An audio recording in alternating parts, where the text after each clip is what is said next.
আমার আজকের রেসিপি হচ্ছে পনির পরোটা।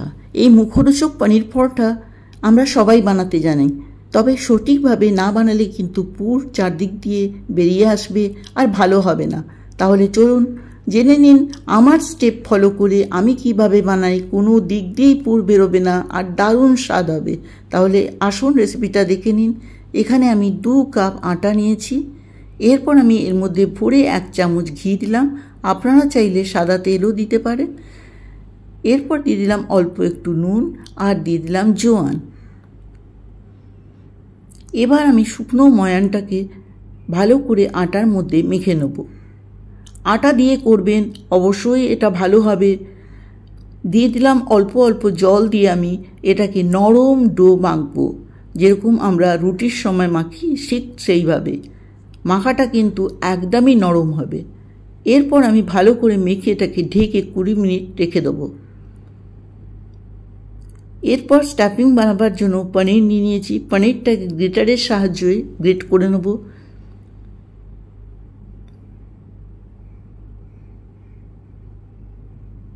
পনির আমার এখানে আছে 300 গ্রাম। এরপর দিয়ে দিলাম কুচিয়ে রাখা পেঁয়াজ 4 চামচের মতন, দিয়ে দিলাম গ্রেট করা আটা আর কাঁচা লঙ্কাও আমি মিক্সিতে পিষে নিয়েছি। দিয়ে দিলাম এর মধ্যে চাট মশলা আর ভাজা জিরে, শুকনো লঙ্কা গুঁড়ো আর কাঁচা লঙ্কা যেটা আমি মিক্সিতে পিষে নিয়েছি। দিয়ে দিলাম জোয়ান 1 চামচের মতন আর স্বাদ মতন নুন। ভালো করে মেখে নেব।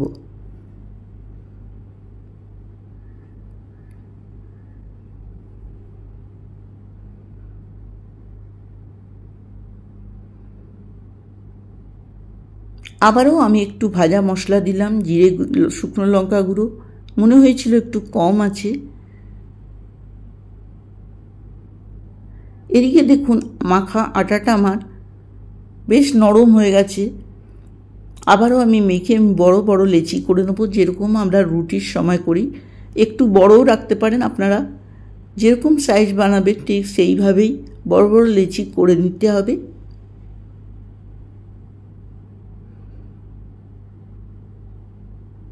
তারপর আমি দিয়ে দেবো এর মধ্যে কুচিয়ে রাখা ধনেপাতা।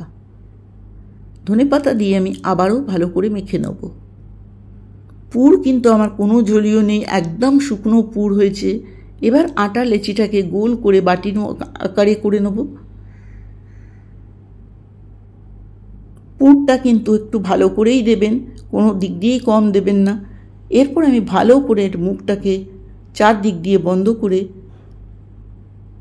এবার হাতের সাহায্যে একটু আটা মাখিয়ে চ্যাপটা করে ঘুরিয়ে একটু বড় করে হাতের সাহায্যে একটু রুটির মতো ঘুরিয়ে ঘুরিয়ে বড় করে নেব। বেলনা ব্যবহার করে আমি হালকা হাতে এটাকে বেলবো।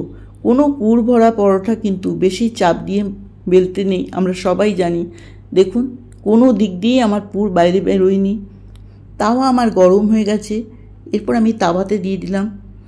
1 পাশটা হয়ে গেলে আমি আরেক পাশটাও সেঁকে নেব। এরপর ঘি দিয়ে সেঁকুন বা রিফাইন দিয়ে ভাজুন, দুটোই চলবে। আমি কিন্তু রিফাইনই ব্যবহার করেছি। এরপর 4-5টা রিফাইন দিয়ে আমি এটাকে লাল করে ভেজে উঠিয়ে নেব।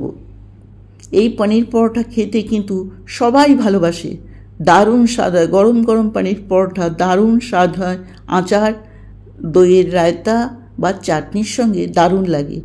আর আজকে এই পনির পরোটা রেসিপিটা আপনাদের যদি ভালো লাগে অবশ্যই বলবো লাইক আর কমেন্ট করে জানাবেন কেমন হয়েছিল।